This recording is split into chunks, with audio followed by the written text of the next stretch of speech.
Hello friends, आप सबका welcome है मेरे यूट्यूब चैनल यूपीएससी गुरुंग में। आशा करती हूँ कि आप लोगों ने कल की टेस्ट सीरीज़ जो मैंने 50 क्वेश्चन विद सॉल्यूशन आप लोगों को बताए थे वो आप लोगों ने पूरी उसको वीडियो को देखा होगा। और इससे पहले मैंने आप लोगों के एनसीईआरटी के नोट्स भी बताए हैं, तो जिन बच्चों ने नहीं देखे हैं प्लीज़ आप लोग उसको भी देखिए। एग्ज़ाम आ गया है और जिन बच्चों ने फॉर्म फिल नहीं किए हैं तो कुछ ही 2-3 दिन ही रह गए हैं, तो प्लीज़ आप लोग फॉर्म भी जल्दी से जल्द फिल कर लीजिएगा याद से। और कुछ मैंने महत्वपूर्ण टॉपिक बताए हैं, उनकी वीडियो भी मैंने अपलोड की हुई है, तो प्लीज़ आप लोग उसको भी देखिए। आज मैंने आप लोगों को Lord Dalhousie, Lord Canning, Lord Elgin, Lord Lawrence और लॉर्ड मियो के बारे में महत्वपूर्ण जानकारी दी थी पॉइंट वाइज। प्लीज़ आप लोग उसको भी देखिए, बहुत इंपॉर्टेंट है क्योंकि एग्ज़ाम में इस तरीके से पूछा जाता है। कभी कभी एक एक लाइन देकर आप लोगों को सेंटेंस के रूप में, ऑप्शन के रूप में दिया जाता है और आपसे पूछा जाता है कि ये कथन सही है या नहीं है, स्टेटमेंट सही है कि नहीं है। इस तरीके से पूछा जाता है जिस तरीके से हमने अभी टेस्ट सीरीज़ में भी हम लोगों ने देखा था। इससे पहले भी मैंने आप लोगों को 2 टेस्ट सीरीज़ कंप्लीट कराई हुई है 100 क्वेश्चन की, तो आप लोग उसको भी ज़रूर देखिएगा। और बचे हुए 50 क्वेश्चन आज हम कंप्लीट करेंगे। हमारा टेस्ट नंबर जो है 6314 है। इसका फर्स्ट पार्ट मैंने आप लोगों को कल करा दिया था, यानी कि 50 क्वेश्चन मैंने आप लोगों को कल इसके कराए हैं। तो आज बचे हुए 50 क्वेश्चन हम करेंगे जो हमारा रहेगा पार्ट 2। ठीक है, आप इसको ध्यान से जरूर देखें। तो चलिए स्टार्ट करते हैं। कल हमने यहाँ तक पूरे कंप्लीट कर लिए थे 50 तक, जिसमें इसका आंसर आपका मैंने बताया था ऑप्शन ए है। अब स्टार्ट करते हैं हम 51 से। क्वेश्चन है हमारा, भारत में शैल चित्रों की पहली खोज 1867 से 68 में निम्नलिखित में से किस पुरातत्वविद द्वारा की गई थी। यहाँ पे आप लोगों को 4 ऑप्शन दिए गए हैं, 4 नाम बताए गए हैं। Option A Archibald Carlyle, B V S. Wakadkar, C John Cockburn, D G W. Anderson. यहाँ पे आप लोगों का आंसर रहेगा आर्कीबोल्ड करलाइन। ठीक है, नेक्स्ट है कल्पसूत्र और कालकाचार्य कथा 2 अति प्रसिद्ध ग्रंथ निम्नलिखित में से किस संप्रदाय से संबंधित है। यहाँ पे आप लोगों को 4 संप्रदाय दिए गए हैं। ऑप्शन ए बौद्ध धर्म, ऑप्शन बी जैन धर्म, ऑप्शन सी आजीविका और ऑप्शन डी वैष्णव धर्म। इसका आंसर रहेगा आपका जैन धर्म। आप लोगों ने अगर जैन धर्म पढ़ा है, मैंने जैन धर्म के ऊपर नोट बताए हैं आप लोगों को, बौद्ध धर्म और जैन धर्म। प्लीज़ आप लोग उसका फुल वीडियो देखिएगा, वहाँ पर आप लोगों को इसके बारे में जानकारी मिल जाएगी। नेक्स्ट है क्वेश्चन नंबर 53।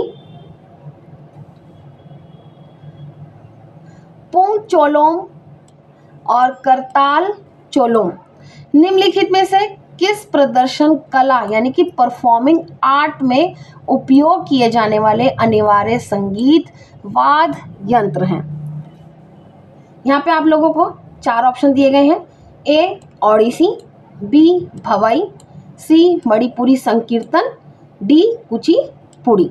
तो यहाँ पे आप लोगों का आंसर रहेगा मणिपुरी संकीर्तन। ठीक है, ऑप्शन सी। अब आते हैं 54 पे। निम्नलिखित के बारे में हम लोगों को बताना है। यहाँ पे 3 आप लोगों को नाम दिए गए हैं। पहला है मोखरी, दूसरा है पुष्यभूति और तीसरा है मैत्रक। यहाँ पे पूछा जा रहा है कि राजवंशों में से कितने गुप्त साम्राज्य के पतन के परिणाम स्वरूप उभरे। यहाँ पे आप लोगों को बताने इनमें से कितने सही हैं। ठीक है, कि कौन कौन से हैं जो गुप्त साम्राज्य के परिणाम स्वरूप उभरे हैं। केवल एक यानी कि इनमें से कोई भी एक हो सकता है, केवल 2 यानी कि कोई भी 2 हो सकते हैं। ठीक है, इस तरीके से आपको बताना है। आपका आंसर रहेगा इसमें ऑप्शन सी यानी कि सभी तीनों। ये तीनों ही जो हैं परिणाम स्वरूप उभरे हैं गुप्त साम्राज्य के पतन के। नेक्स्ट है क्वेश्चन नंबर 55। अजंता और एलोरा की गुफाओं के संदर्भ में निम्नलिखित कथनों पर विचार कीजिए। यहाँ पे अजंता और एलोरा की गुफाओं के बारे में बात की जा रही है। यहाँ पे 2 सेंटेंस दिए गए हैं और उनमें से आपसे सही पूछा गया है, ठीक है, सही बताना है। पहला कथन है, जहां अजंता की गुफाओं में 2 मंजिला गुफाएं हैं, वहीं एलोरा की गुफाओं में विशिष्ट 3 मंजिला गुफाएं हैं। सेकंड है, जहां अजंता की गुफाओं में पद्मपाणि और वज्रपाणि के चित्र प्राप्त होते हैं, वहीं एलोरा में इनका चित्रण प्राप्त नहीं होता है। यहाँ पे ये बोला जा रहा है, तो आपको बताना है कौन सा सही है। ऑप्शन ए केवल 1, ऑप्शन बी केवल 2, ऑप्शन सी 1 और 2 दोनों, ऑप्शन डी ना तो 1 ना ही 2। तो यहाँ पे आपका आंसर जो होगा वो होगा ऑप्शन ए, यानी कि जो पहला कथन है यहाँ पे सही है और सेकंड वाला यहाँ पर गलत है, ठीक है। ऑप्शन, अब क्वेश्चन नंबर है 56। प्राचीन भारत के संदर्भ में निम्नलिखित शासकों में से किसने सबसे पहले शासन किया। यहाँ पे 4 राजाओं के नाम बताए गए हैं, मतलब कौन से शासक ने सबसे पहले शासन किया। Option A Bindusara, option B Bimbisara, option C Ajatashatru, option D Kanishka. तो यहाँ पे आपका आंसर होगा 56 का ऑप्शन बी, यानी कि बिंबिसार। सबसे पहले किसने किया था, बिंबिसार ने, ठीक है। याद रखेंगे बिंदुसार और बिंबिसार में आपको कंफ्यूज नहीं होना है। आप लोग एनसीईआरटी नोट्स अगर देखेंगे वहां पे आप लोगों को बहुत अच्छे से पता चलेगा, क्योंकि ये डायरेक्ट क्वेश्चन वहीं से पूछे जा रहे हैं। नेक्स्ट है 57। हड़प्पाई मुहूरों के संदर्भ में निम्नलिखित कथनों पर विचार कीजिए और यहाँ पे सही हमें बताना है। 3 सेंटेंस है। पहला है, हड़प्पा की अधिकतर मुहरें लोहे से बनी होती थी। सेकंड है, मुहरों पर बकरी और बाइसन जैसे पशुओं को दर्शाया गया था। थर्ड है, मानक हड़प्पाई मुहर गोलाकार थी। ऑप्शन ए 1 और 2, 2 और 3, ऑप्शन बी केवल 1 और 2, ऑप्शन सी केवल 2, ऑप्शन डी केवल 3। यहाँ पे आपका आंसर होगा ऑप्शन सी, यानी कि केवल 2, यानी कि मुहरों पर बकरी और बाइसन जैसे पशुओं की को जो है दर्शाया गया था। अगर एनसीईआरटी आप देखेंगे वहां पर आप लोगों को इसके बारे में पता चलेगा। अब है क्वेश्चन नंबर 58।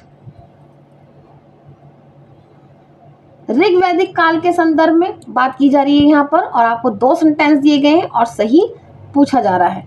जैसा कि मैंने आप लोगों को पहले की भी टेस्ट सीरीज में बताया है कि क्वेश्चन जब आप पढ़ते हो तो वहाँ पे आप लोगों को देखना है कि वो सही पूछ रहा है या गलत पूछ रहा है। और कल की टेस्ट सीरीज में जो मैंने 50 क्वेश्चन बताए थे वहाँ पे भी मैंने आप लोगों को ये चीज़ें बताई थी, तो इसको विशेष रूप से आप लोगों ने ध्यान देना है।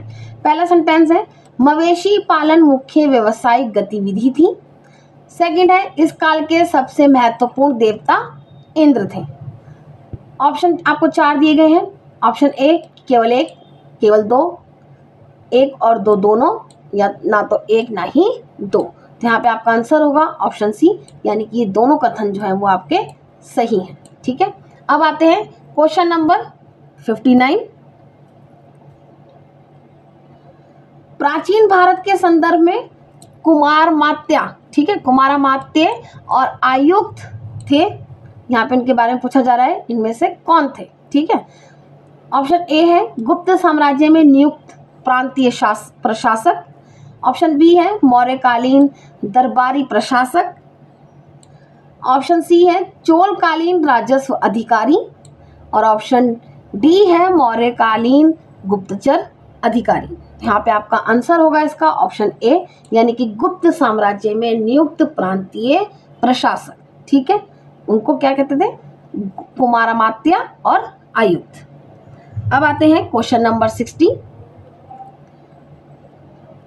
ग्लोबल एनर्जी रिव्यू कौन जारी करता है। यहाँ पे डायरेक्ट पूछा गया है ये कि ग्लोबल एनर्जी रिव्यू कौन जारी करता है। यहाँ पे आपको 4 ऑप्शन दिए गए हैं। पहला है अंतर्राष्ट्रीय अक्षय ऊर्जा एजेंसी। ऑप्शन बी है विश्व ऊर्जा परिषद। ऑप्शन सी है अंतर्राष्ट्रीय ऊर्जा एजेंसी, और ऑप्शन डी है संयुक्त राष्ट्र पर्यावरण कार्यक्रम। तो यहाँ पे बात की जा रही ग्लोबल एनर्जी रिव्यू की, तो यहाँ पे आपका आंसर होगा ऑप्शन सी, यानी कि अंतर्राष्ट्रीय ऊर्जा एनर्जी। अब आते हैं क्वेश्चन नंबर 61। विजयनगर साम्राज्य के संदर्भ में बात की जा रही है। यहाँ पे कथन दिए गए हैं 2 और आपसे सही की बात करी जा रही है कि सही बताइए आपको। ठीक है, यहाँ पे 2 सेंटेंस है। पहला है विजयनगर शहर तथा इसका कृषि व वन क्षेत्र किलेनुमा 7 दीवारों से घिरा हुआ था। ठीक है, सेकंड है इन दीवारों का निर्माण व्यापक रूप से मोर्टार या सीमेंट से किया गया था। पहला ऑप्शन है, यहाँ पे आंसर है आपका ऑप्शन ए। ठीक है, क्योंकि ये वाली बात यहाँ पर सही कही गई है कि विजयनगर शहर तथा इसका कृषि व वन क्षेत्र जो है वो किलेनुमा 7 दीवारों से घिरे हुए थे। आप एनसीईआरटी पढ़ेंगे तो आप लोगों को वहाँ पे डायरेक्ट पता चल जाएगा, ये डायरेक्ट वहीं से पूछा जा रहा है। इन दीवारों का निर्माण व्यापक रूप से मोर्टार या सीमेंट से किया गया था, ऐसा नहीं है, तो यानी कि सेकंड गलत है, तो आपका आंसर गलत हो जाएगा। ठीक है, अब नेक्स्ट है 62। निम्नलिखित में से किस शासक ने वातापी कोंड की उपाधि धारण की थी? आपको यहाँ पे ये याद रखना है, वातापी कोंड। ठीक है, इसकी उपाधि किसने धारण की थी बात की जा रही है, और ये आप लोगों का एनसीईआरटी में मैंने बताया हुआ है, आप लोग उसको जरूर देखिएगा। जो मैंने आप लोग को उड़ान मैगजीन से भी कराए हैं मैंने आप लोगों को नोट्स, अगर आप वहाँ देखेंगे तो आपको इसका आंसर वहाँ पे जरूर मिलेगा। पहला है रुद्रदमन, सेकंड है मयूर शर्मन, और थर्ड है पुलकेशिन, फोर्थ है नरसिंह वर्मन प्रथम। तो यहाँ पे आपका आंसर होगा नरसिंह वर्मन प्रथम। इसने जो है वातापी कोंड की उपाधि धारण की थी। अब नेक्स्ट है 63।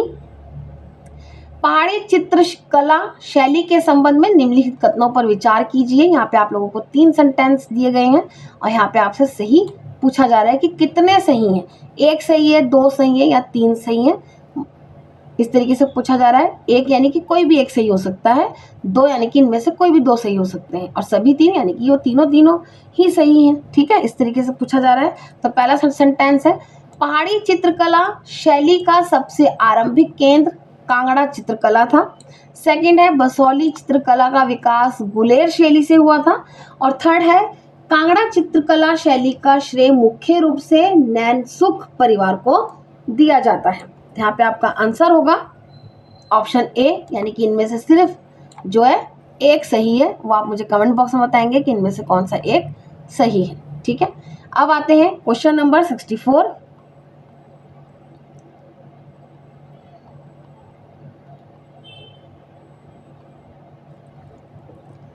निम्नलिखित में से किस राज्य में प्राचीन जॉर्वे संस्कृति के स्थल हैं? यहाँ पे जॉर्वे संस्कृति के बारे में पूछा जा रहा है, आपको ध्यान में रखना है अच्छे से। यहाँ पे 4 स्टेट के नाम बताए गए हैं। Option A Rajasthan, option B Maharashtra, option C Tamil Nadu, option D Bihar. तो आपका आंसर होगा यहाँ पर जॉर्वे संस्कृति आपकी जो है वो ऑप्शन बी यानी कि महाराष्ट्र। ठीक है, अब आते हैं 65। यहाँ पे बी है, ठीक है, बी, कहीं आप इस तरीके से सी ना समझ जाए, ये ऑप्शन बी इसका करेक्ट है। ठीक है, अब आते हैं 65। निम्नलिखित पर विचार करना है। 3 आपको नाम बताए गए हैं, इस तरीके से सेंटेंस दिए गए हैं, और यहाँ पे पूछा जा रहा है कि अर्थव्यवस्था के उपयुक्त कितने क्षेत्रकों पे मौर्य राज्य का एकाधिकार था। ठीक है, इनमें से कितनों पर। ठीक है, 1 भी हो सकता, कोई सा भी 1, 2 कोई से भी 2, सभी तीनों भी हो सकते हैं। ठीक है, पहला है खनन, सेकंड है शराब की बिक्री, और थर्ड है हथियारों का निर्माण। ऑप्शन ए है केवल 1, ऑप्शन बी केवल 2, ऑप्शन सी सभी तीनों, ऑप्शन डी कोई भी नहीं, यानी कि इन तीनों में से कोई भी नहीं। तो आपका आंसर होगा यहाँ पर ऑप्शन सी, यानी कि सभी तीनों। ये तीनों ही जो है, इन तीनों पर ही जो है मौर्य राज्य का एकाधिकार था। अब आते हैं क्वेश्चन नंबर 66।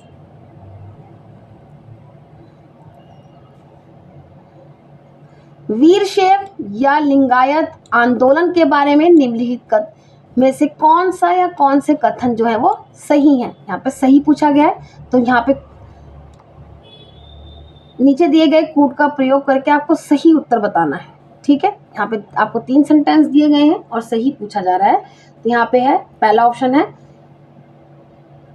इसने यौवनोत्तर विवाह और विधवाओं के पुनर्विवाह का समर्थन किया। लिंगायत पुनर्जन्म के सिद्धांत पर विश्वास नहीं करते। थर्ड है लिंगायत मूर्ति पूजा का समर्थन नहीं करते। ऑप्शन है यहाँ पे ए 1 और 3, बी है केवल 1, सी है 2 और 3 और डी है 1, 2 और 3। ठीक है, तो यहाँ पे आपका ये जो तीनों सेंटेंस हैं वो तीनों करेक्ट है। तो उस नज़रिए से आपका जो आंसर होगा ऑप्शन डी होगा 1, 2 और 3। अब आते हैं क्वेश्चन नंबर 67। कभी कभी सुर्खियों में देखी जाने वाली युवा पहल, ठीक है, युवा पहल किससे संबंधित है? यहाँ पे आपको 4 ऑप्शन दिए गए हैं सेंटेंस के रूप में। युवाओं के बीच जैविक खेती को बढ़ावा देने के लिए एक राष्ट्रव्यापी कार्यक्रम। ऑप्शन बी है युवा नव प्रवर्तकों के नेतृत्व में जलवायु कार्रवाई के लिए एक वैश्विक गठबंधन। ऑप्शन सी है युवाओं को कौशल, रोजगार और भागीदारी के अवसरों के साथ सशक्त बनाने के लिए एक बहुहितधारक पहल। ऑप्शन डी है ग्रामीण भारत में स्कूल ड्रॉप आउट्स को लक्षित करने वाला एक डिजिटल साक्षरता अभियान। यहाँ पे आपका आंसर होगा ऑप्शन सी। नेक्स्ट है 68।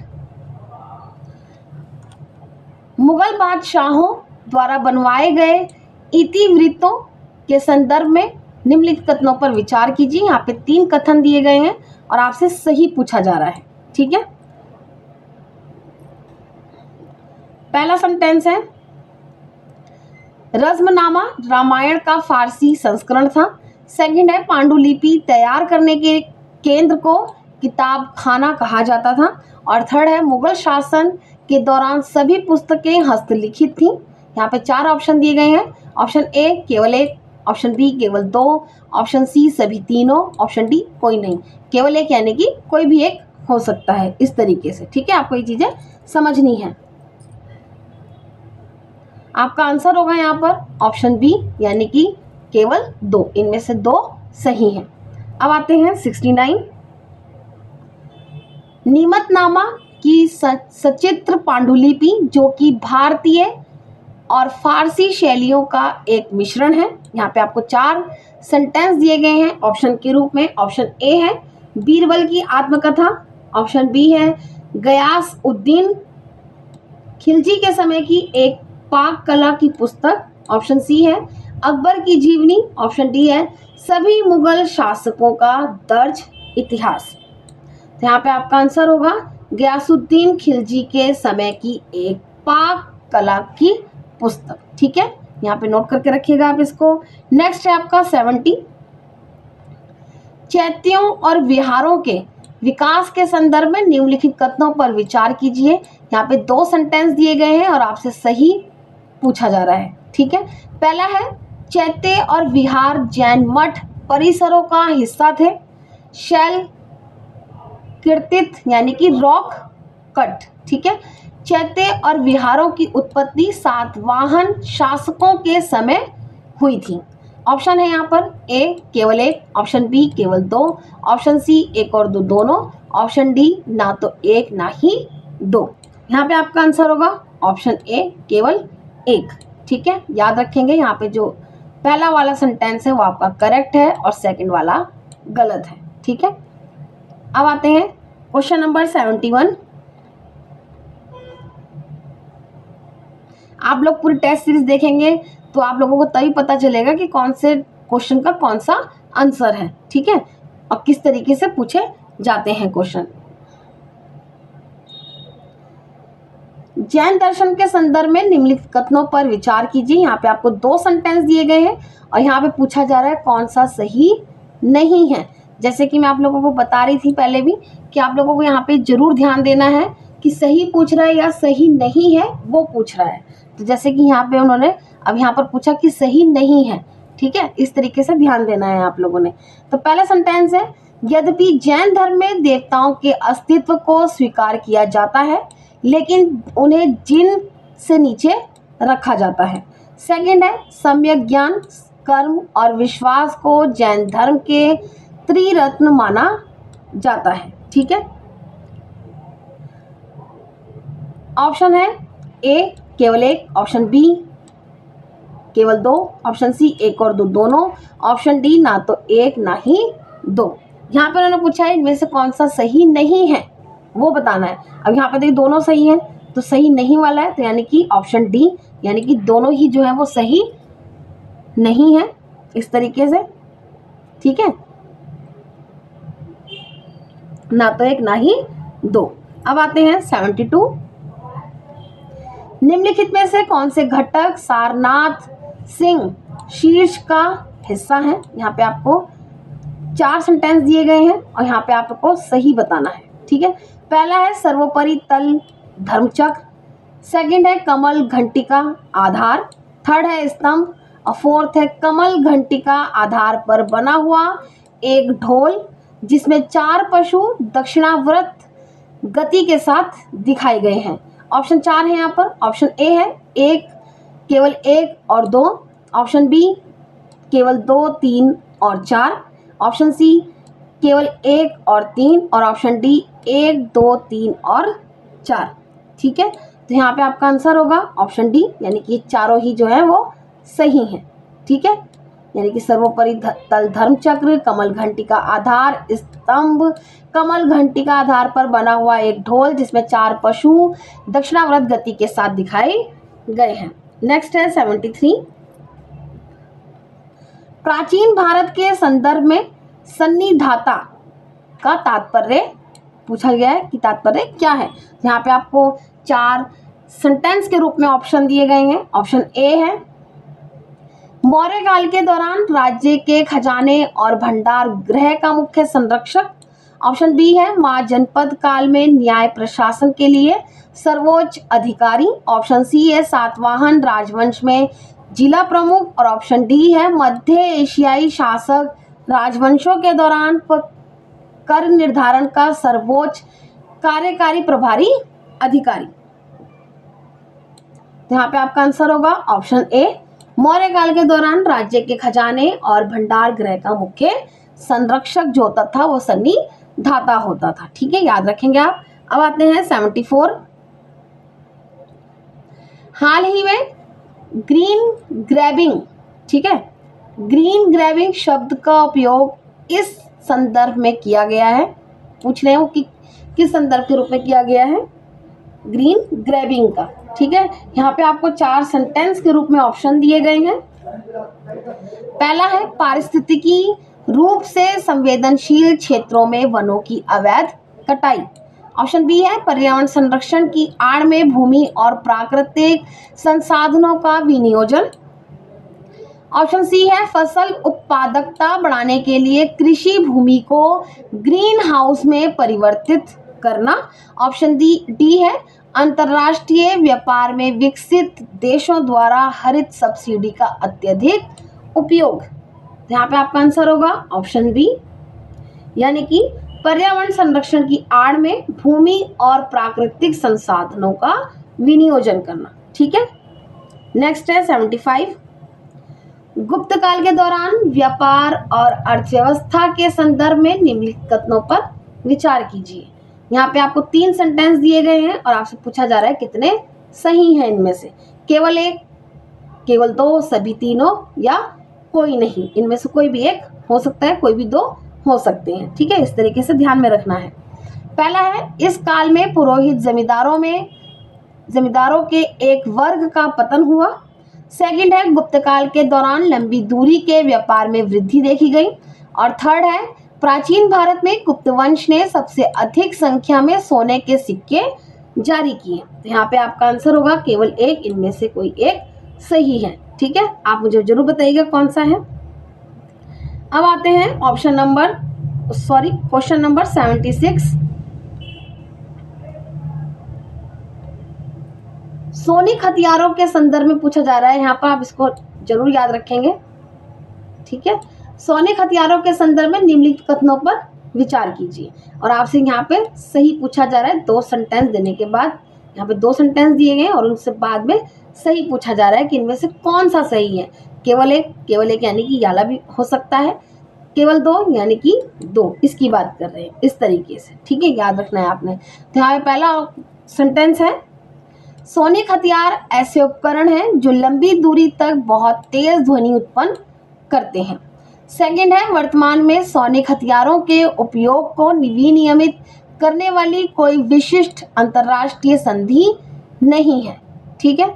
यहाँ पे ऑप्शन दिए गए हैं, ऑप्शन ए केवल एक, ऑप्शन बी केवल दो, ऑप्शन सी एक और दो दोनों, ऑप्शन डी ना तो एक ना ही दो, ठीक है। तो यहाँ पे आपका आंसर होगा ऑप्शन सी यानी कि एक और दो दोनों। यहाँ पे ये जो दोनों सेंटेंस है वो आपके सही हैं, ठीक है।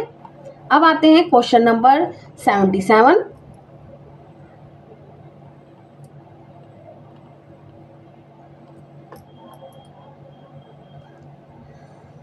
कभी कभी सुर्खियों में रहने वाले पद HAM, BOT और EPC संबंधित है।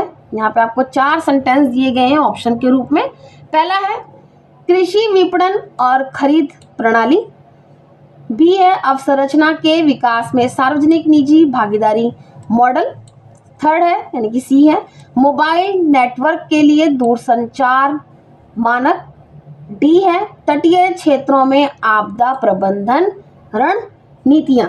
यहाँ पे आपका आंसर होगा ऑप्शन बी अवसंरचना के विकास में सार्वजनिक निजी भागीदारी मॉडल। अब है क्वेश्चन नंबर 78। प्रिवेंटिव डिटेंशन के संदर्भ में बात की जा रही है। यहाँ पर इस तरीके के वर्ड जो होते हैं उनको अच्छे से आपको डिटेल में सर्च करके पढ़ना है। यहाँ से जुड़े हुए और भी सेंटेंस बना के वो पूछ सकते हैं, ठीक है। प्रिवेंटिव डिटेंशन के संदर्भ में निम्नलिखित कथनों पर विचार कीजिए, और यहाँ पे सही पूछ रहे हैं, 3 सेंटेंस ऊपर दिए हैं और सही पूछ रहे हैं इनमें से, ठीक है। पहला है इसमें किसी व्यक्ति को उचित विश्वास के आधार पर बिना सुनवाई के हिरासत में लेना शामिल है। सेकंड है संसद के पास राज्य सुरक्षा और लोक व्यवस्था से संबंधित प्रिवेंटिव डिटेंशन PD पर कानून बनाने का अनन्य प्राधिकार है। थर्ड है भारत के संविधान में प्रिवेंटिव डिटेंशन की अवधि निर्दिष्ट नहीं की गई। यहाँ पे ऑप्शन दिए गए हैं 4, ऑप्शन ए केवल एक, ऑप्शन बी केवल 2 और 3, ऑप्शन सी केवल 1 और 2, ऑप्शन डी 1, 2 और 3। यहाँ पे आपका आंसर होगा ऑप्शन ए केवल 1 यानी कि ये वाला सही है और ये दोनों आपके गलत है, ठीक है, याद रखेंगे आप। नेक्स्ट है 79। निम्नलिखित पर विचार कीजिए, 3 सेंटेंस दिए गए हैं, पूछा जा रहा है उपयुक्त में से कौन सा या से गणित और खगोल विज्ञान के क्षेत्र में प्राचीन भारतीयों का योगदान है, इस तरीके से बात की जा रही है। पहला सेंटेंस है सूर्य ग्रहण और चंद्र ग्रहण के कारण की खोज। सेकंड है भारतीयों द्वारा दशमलव प्रणाली का पहला प्रयोग, और थर्ड है अरब जगत द्वारा भारतीय संख्या पद्धति को अपनाना। ऑप्शन है ए केवल 1 और 2, ऑप्शन बी केवल 3, ऑप्शन सी केवल 2 और 3, ऑप्शन डी 1, 2 और 3। तो यहाँ पे आपका ये तीनों ही सही है, तो इस नज़रिए से आपका ऑप्शन डी सही हो जाता है, यानी कि 1, 2 और 3 ये तीनों सेंटेंस बिल्कुल सही हैं। अब आते हैं क्वेश्चन नंबर 80।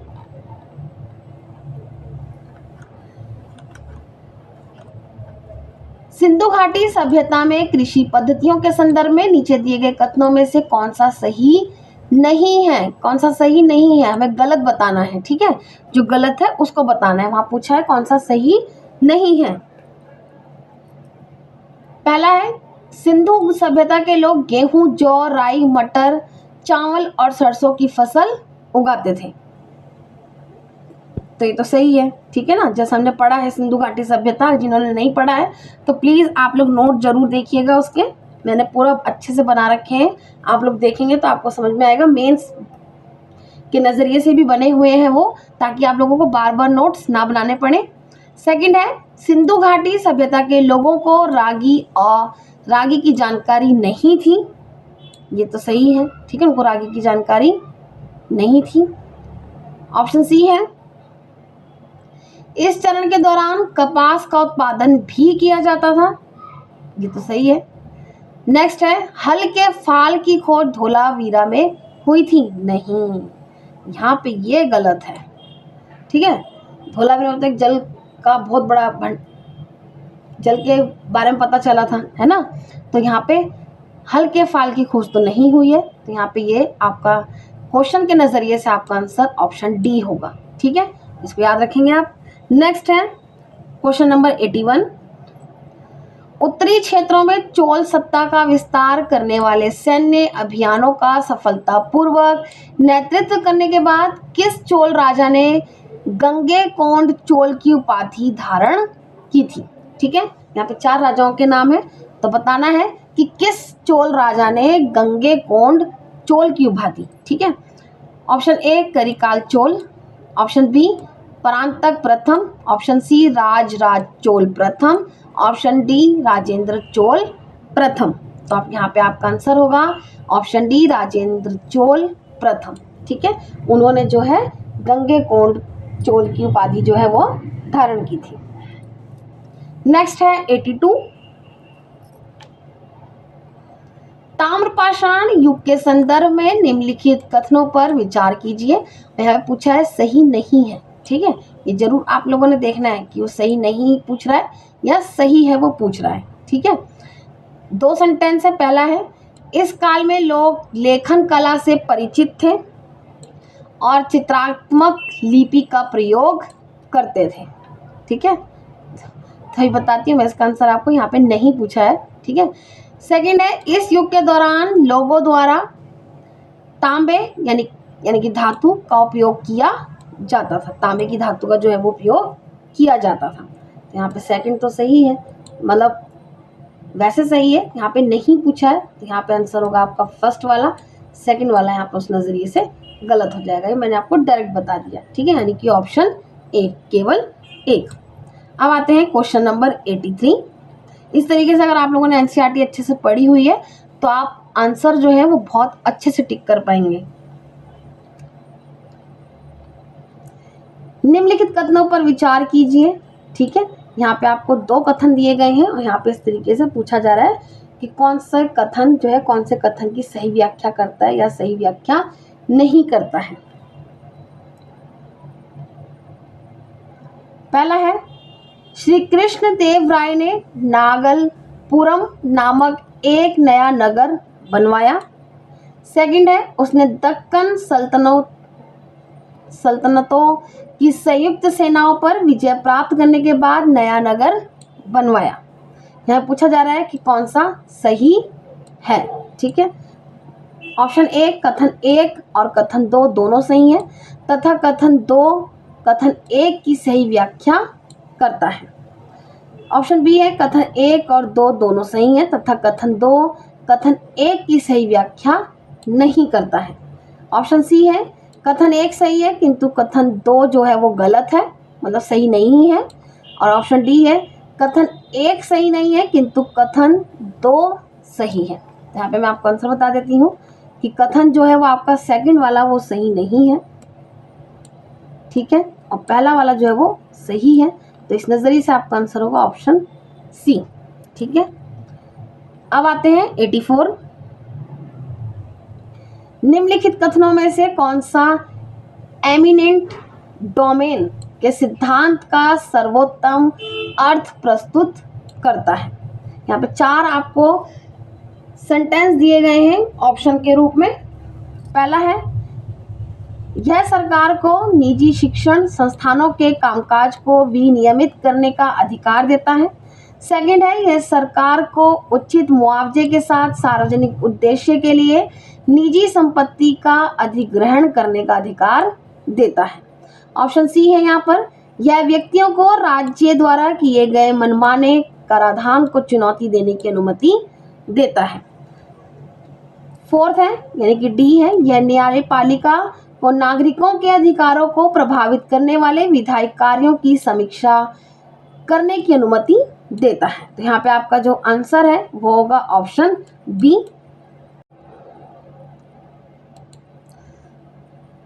यहाँ पे आपका आंसर होगा ऑप्शन बी। ठीक है, नेक्स्ट है 85। फिरोज शाह तुगलक के बारे में हमें बताना है। यहाँ पे कथन दिए गए हैं, उनसे पूछा गया है कि कौन सा सही नहीं है। ठीक है, यहाँ पे 4 आपको सेंटेंस दिए गए हैं ऑप्शन के रूप में और पूछा जा रहा है फिरोज शाह तुगलक। ऑप्शन ए, उसके शासनकाल में जजिया एक अलग कर बन गया था। ऑप्शन बी है, उसने वंशानुक्रम के सिद्धांत को सेना तक विस्तारित किया। ऑप्शन सी है, उसने राजधानी को दिल्ली से देवगिरी स्थानांतरित किया। और ऑप्शन डी है, उसने हिंदू धार्मिक ग्रंथों का संस्कृत से फारसी में अनुवाद करवाने के लिए कदम उठाए। तो यहाँ पे आपका आंसर होगा ऑप्शन सी, यानी कि उसने राजधानी को दिल्ली से देवगिरी स्थानांतरित किया। अब आते हैं क्वेश्चन नंबर 86।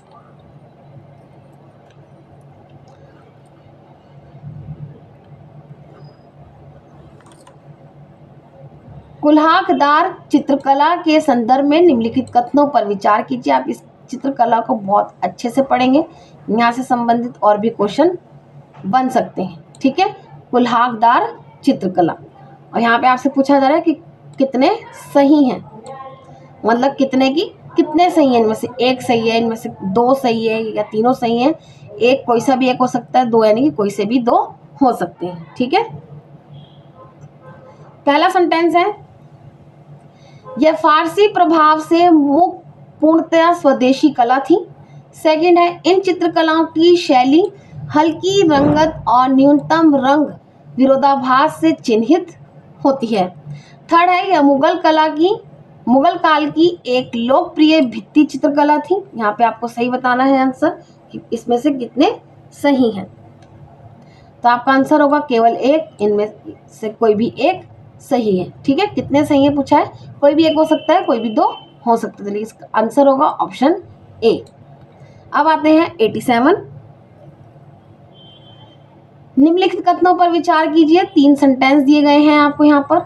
ठीक है, यहाँ पे आपसे पूछा जा रहा है सही है कौन, मतलब कितने या कौन सा सही है। ठीक है, यहाँ पे पूछा रहा है कौन सा सही है, एक मतलब एक की ही बात की जा रही है। ठीक है, इस तरीके से पहला सेंटेंस है, वाकाटक कालीन कांस्य प्रतिमाएं मौर्य काल की समकालीन है। मूर्ति निर्माण की लुप्त मोम की प्रक्रिया भारत में दूसरी शताब्दी ईसा पूर्व में इंडो यूनानी शासकों द्वारा शुरू की गई थी। थर्ड है, वाकाटक कालीन कांस्य प्रतिमाएं सुब्रह्मण्य थी और भिक्षुओं द्वारा इन्हें विभिन्न क्षेत्रों में ले जाया जाता था। ठीक है, ऑप्शन है केवल 1, ऑप्शन बी केवल 2 और 3, ऑप्शन सी केवल 3 और ऑप्शन डी 1, 2 और 3। तो यहाँ पे आपका आंसर होगा ऑप्शन सी, यानी कि केवल 3। तीसरा सेंटेंस जो है वो बिल्कुल सही है। अब आते हैं 88। हाल ही में सुर्खियों में रहा ब्लू फ्लैग टैग। ठीक है, याद रखेंगे आप, ब्लू फ्लैग टैग निम्नलिखित में से किसे दिया जाता है। यहाँ पे 4 आपको ऑप्शन दिए गए हैं सेंटेंस के उसमें। पहला है, पतन जो कार्गो हैंडलिंग और व्यापार दक्षता के लिए अंतर्राष्ट्रीय मानकों को पूरा करते हैं। ऑप्शन बी है, समुद्र तट मरीन्स और पर्यटन नौकाएं जो सख्त पर्यावरण सुरक्षा और पहुंच मानदंडों को पूरा करती हैं। ऑप्शन सी है, शहर जो अपशिष्ट पृथक्करण और प्लास्टिक मुक्त पहल में उत्कृष्टता प्रदर्शित करते हैं। ऑप्शन डी है, होटल और रिसोर्ट जो 100% यानी कि 100% अपशिष्ट जल पुनर्चक्रण प्रणाली को लागू करते हैं। यहाँ पे आपका आंसर होगा ऑप्शन बी, यानी कि समुद्र तट मरीन्स और पर्यटन नौकाएं जो सख्त पर्यावरण सुरक्षा और पहुंच मानदंडों को पूरा करती हैं। अब आते हैं क्वेश्चन नंबर 89।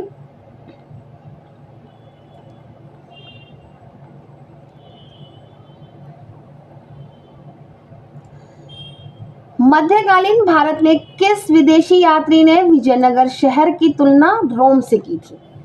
ये बहुत सिंपल सवाल है। यहाँ पे 4 ऑप्शन है। पहला है फ्रांसवा बर्नियर, ऑप्शन बी है जीन बैप्टिस्ट टेवर्नियर, सी है निकितिन और डी है डोमिंगो पायस। यहाँ पे आपका आंसर होगा डोमिंगो पायस, जिसने विजयनगर शहर की तुलना रोम से की थी। अब आते हैं क्वेश्चन नंबर 90। हाल ही में भारत में शुरू की गई बायोसारथी पहल का उद्देश्य क्या है, उसको बताना है। यहाँ पे आपको 4 सेंटेंस दिए गए हैं ऑप्शन के रूप में। ऑप्शन ए है वैक्सीन का बड़े पैमाने पर निर्माण करने के लिए बायोटेक कंपनियों को वित्तीय अनुदान प्रदान करना। ऑप्शन बी है उद्योग अकादमिक सहयोग को मजबूत करने के लिए उभरते बायोटेक उद्यमियों को संरचित सलाह प्रदान करना। ऑप्शन सी है बायोटेक्नोलॉजी उत्पादों और सेवाओं के लिए एक डिजिटल बाजार बनाना। और ऑप्शन डी है भारतीय महानगरों में अंतर्राष्ट्रीय बायोटेक अनुसंधान केंद्र स्थापित करना। यहाँ पे आपका आंसर होगा ऑप्शन बी, उद्योग अकादमिक सहयोग को मजबूत करने के लिए उभरते बायोटेक उद्यमियों को संरचित सलाह देना। ठीक है, सलाह प्रदान करना। नेक्स्ट है 91। सिकंदर का आक्रमण निम्नलिखित में से किस राजवंश के शासन काल में हुआ था? यहाँ पे 4 ऑप्शन है। ऑप्शन ए हर्यक वंश, ऑप्शन बी गुप्त वंश, ऑप्शन सी शुंग वंश और ऑप्शन डी नंद वंश। तो आपका आंसर होगा यहाँ पे नंद वंश। ठीक है, नेक्स्ट है 92। भारत में मध्य युगीन सुल्तानों के संदर्भ में निम्नलिखित कथनों पर विचार कीजिए। 2 सेंटेंस दिए गए हैं और आपसे सही पूछा जा रहा है। ठीक है, पहला है बलबन ने दासों के लिए एक पृथक विभाग की स्थापना की थी। सेकंड है अलाउद्दीन खिलजी ने अपनी सेना में घोड़ों को दागने की प्रणाली शुरू की। ऑप्शन ए है केवल 1, ऑप्शन बी केवल 2, ऑप्शन सी 1 और 2 दोनों, ऑप्शन डी ना तो 1 ना ही 2। यहाँ पे आपका आंसर होगा ऑप्शन सी, यानी कि ये दोनों सेंटेंस जो है वो सही है। अब आते हैं क्वेश्चन नंबर 93। दिल्ली सल्तनत के प्रशासन के संदर्भ में दीवाने इंशा निम्नलिखित में से किस विभाग से संबंधित था? यहाँ पे आपको 4 ऑप्शन दिए गए हैं। ऑप्शन ए है पत्राचार, ऑप्शन बी है मुख्य न्यायिक कार्यालय, ऑप्शन सी है राजस्व कार्यालय और ऑप्शन डी है आपका कृषि। यहाँ पे आपका आंसर होगा पत्राचार। ठीक है, ऑप्शन ए। अब आते हैं 94। ऋग्वेद में उल्लिखित दस्युओं के संदर्भ में निम्नलिखित कथनों पर विचार कीजिए। यहाँ पे आपको 2 सेंटेंस दिए गए हैं और सही पूछा जा रहा है। पहला है वे मुख्य रूप से शिकारी संग्राहक थे। सेकंड है वे उन्हीं देवताओं की पूजा करते थे जिनकी पूजा आर्य किया करते थे। ठीक है, यहाँ पे आपको सही बताना है। पहला है ऑप्शन ए है केवल 1, ऑप्शन बी है केवल 2, ऑप्शन सी है 1 और 2 दोनों और ऑप्शन डी है ना तो 1 ना ही 2। तो यहाँ पे आपका सही आंसर होगा ऑप्शन ए, यानी कि केवल 1, यानी कि वे मुख्य रूप से शिकारी संग्राहक थे। ठीक है, और ऐसा कहीं भी नहीं है कि वे उन्हीं देवताओं की पूजा करते थे जिनकी आर्य किया करते थे। अब आते हैं 95।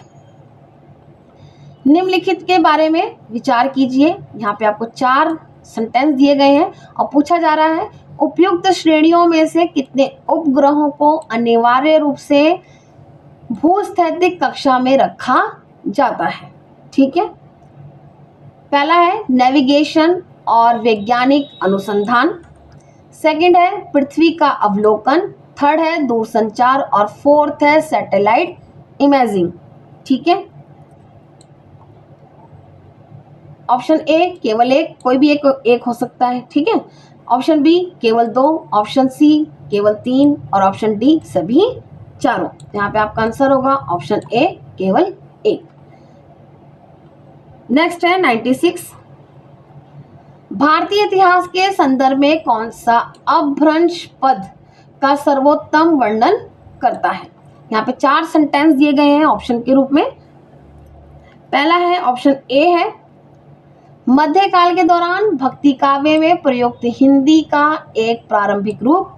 ऑप्शन बी है, प्राकृत से आधुनिक भारतीय भाषाओं में विकसित होने वाली भाषा का एक संक्रमणकालीन रूप। ऑप्शन सी है, शाही शिलालेखों में प्रयुक्त शास्त्रीय संस्कृत की एक काव्य शैली।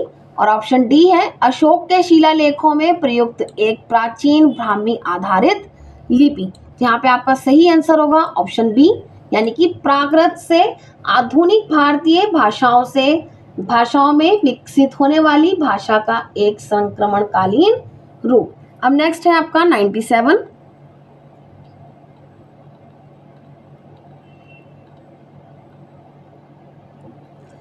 कविराज मार्ग को कन्नड़ भाषा का सबसे प्रारंभिक ग्रंथ माना जाता है। निम्नलिखित में से कौन सा शासक इससे संबंधित था। यहाँ पे 4 शासकों के नाम दिए गए हैं ऑप्शन के रूप में, आपको बताना है यहाँ पर। ऑप्शन ए अमोघवर्ष प्रथम, ऑप्शन बी कृष्ण तृतीय, ऑप्शन सी पुलकेशिन द्वितीय और ऑप्शन डी गोपाल। ठीक है, तो यहाँ पे आपका जो सही आंसर होगा वो होगा अमोघवर्ष प्रथम।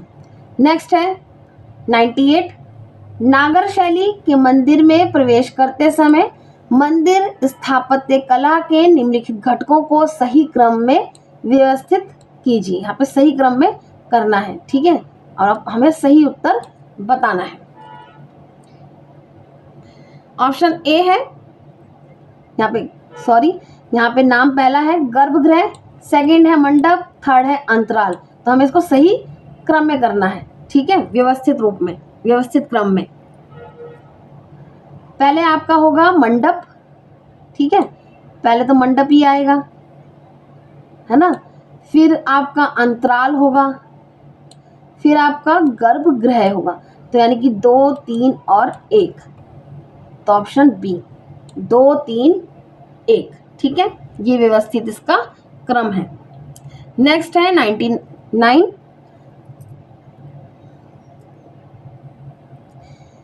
एक तरफ आपको नाट्य रूप दिए गए हैं और एक तरफ उनसे संबंधित जो है राज्य केंद्र शासित प्रदेश के नाम बताए गए हैं।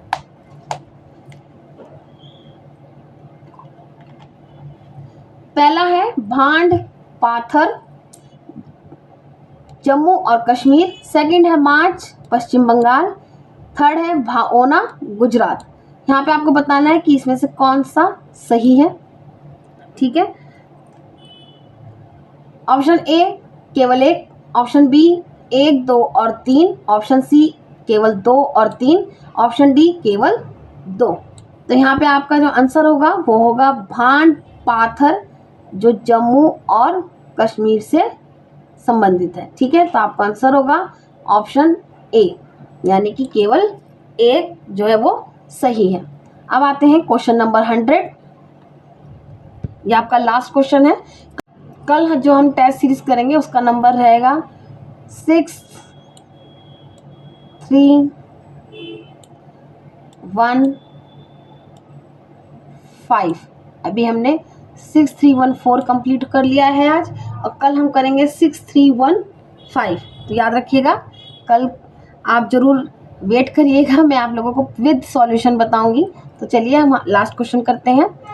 ताम्रपाषाण काल के संदर्भ में निम्नलिखित कथनों पर विचार कीजिए। यहाँ पे आपको 3 सेंटेंस दिए गए हैं और आपसे पूछा जा रहा है कौन सा या कौन से सही है, हमें सही बताना है। पहला है, इस काल के दौरान तांबे और पत्थर की वस्तुएं प्रचलित थीं। सेकंड है, ताम्रपाषाण काल के लोग कपड़े के निर्माण से अच्छी तरह परिचित थे। थर्ड है, चित्रित धूसर मृदभांड सबसे अधिक इस्तेमाल किए जाने वाले मिट्टी के बर्तन थे। ऑप्शन दिए गए, ए है 1, 2 और 3, ऑप्शन बी 1 और 2, ऑप्शन सी 1 और 3 और ऑप्शन डी है 2 और 3। इस तरीके से पूछा गया है, आपको बताना है। इसका आंसर होगा ऑप्शन बी, यानी कि केवल 2 और 1 और 2, यहाँ पे आपका 1 और 2 जो सेंटेंस है वो सही है और तीसरा वाला जो है आपका गलत हो जाता है। तो यहाँ पे आपकी ये टेस्ट सीरीज पूरी फिनिश होती है, कंप्लीट होती है। आई होप कि आप लोगों को इसके आंसर अच्छे से पता चले होंगे। अगर आप लोगों को कहीं पे भी डाउट है तो प्लीज़ आप लोग मुझे ज़रूर कमेंट बॉक्स में ज़रूर बताइएगा। कल हम देखेंगे टेस्ट सीरीज 6315, जैसा कि मैंने आप लोगों को बताया है। तो कल हम ये टेस्ट सीरीज देखेंगे विद सॉल्यूशन। तो आप लोग ज़रूर पूरा फुल वीडियो देखिए, तभी आप लोगों को पूरे 100 क्वेश्चन तक पूरे आंसर की अच्छे से पता चलेगी। ठीक है, तो कल मिलते हैं नए टेस्ट सीरीज के संग और नए टॉपिक के संग। तब तक के लिए आप सबको मेरी शुभकामनाएं। और जाने से पहले प्लीज़ चैनल को सब्सक्राइब जरूर करें और शेयर भी जरूर करें और बेल आइकन प्रेस करना ना भूलें, ताकि जो भी नोटिफिकेशन रहेगी आपको सबसे पहले जो वीडियो है आप लोगों तक उसकी नोटिफिकेशन पहुंच जाए। तो मिलते हैं कल, तब तक के लिए आप सबको मेरा धन्यवाद।